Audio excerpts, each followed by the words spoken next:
আইপিএলের প্রথম ওভারে বল হাতে আগুনঝোড়ো বোলিং করে প্রথমে উইকেটের দেখা পেলেন মুস্তাফিজুর রহমান। দুর্দান্ত এক ওভার করে গেলেন কাটার মাস্টার।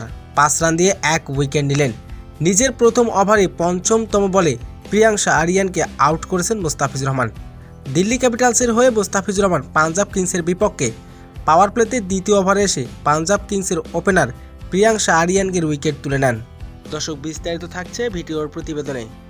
দর্শক, আজ টান উত্তেজনার মাঝে আজ পাঞ্জাব কিংসের বিপক্ষে খেলতে নেমেছে মুস্তাফিজুর রহমানের দল দিল্লি ক্যাপিটালস। তবে ম্যাচের শুরুর আগ থেকেই মুস্তাফিজুরকে নিয়ে চলছে নানান আলোচনা। দিল্লি ক্যাপিটালসের বড় অস্ত্রই হলো বাংলাদেশের কাটার মাস্টার মুস্তাফিজুর রহমান। তবে শুরুতে টসে হেরে আগে ব্যাটিং করতে নেমেছে পাঞ্জাব কিংস। তবে এদিন আইপিএলের পাওয়ার প্লেতে দ্বিতীয় ওভারে বল করতে আসেন বাংলাদেশের কাটার মাস্টার মুস্তাফিজুর রহমান। প্রথম ওভারেই বল হাতে করেছেন রেকর্ড। পাওয়ার প্লেতে দ্বিতীয় ওভার বল হাতে আসেন মুস্তাফিজুর রহমান। সেই ওভারের পঞ্চম বলে উইকেটের দেখা পান মুস্তাফিজুর রহমান। তবে এদিন পাঞ্জাব কিংসের ওপেনার প্রিয়াংশা আরিয়ানকে ফিরিয়েছেন কাটার মাস্টার। আইপিএলের প্রথম ম্যাচে দিল্লি ক্যাপিটালসের হয়ে উইকেটের দেখা পান কাটার মাস্টার মুস্তাফিজুর রহমান।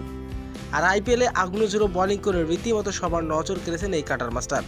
তো দর্শক, মুস্তাফিজুর রহমানের এমন বিধ্বংসী বোলিং আপনার কেমন লেগেছে? দর্শক, জানিয়ে দিন আপনার মূল্যবান মতামতটি।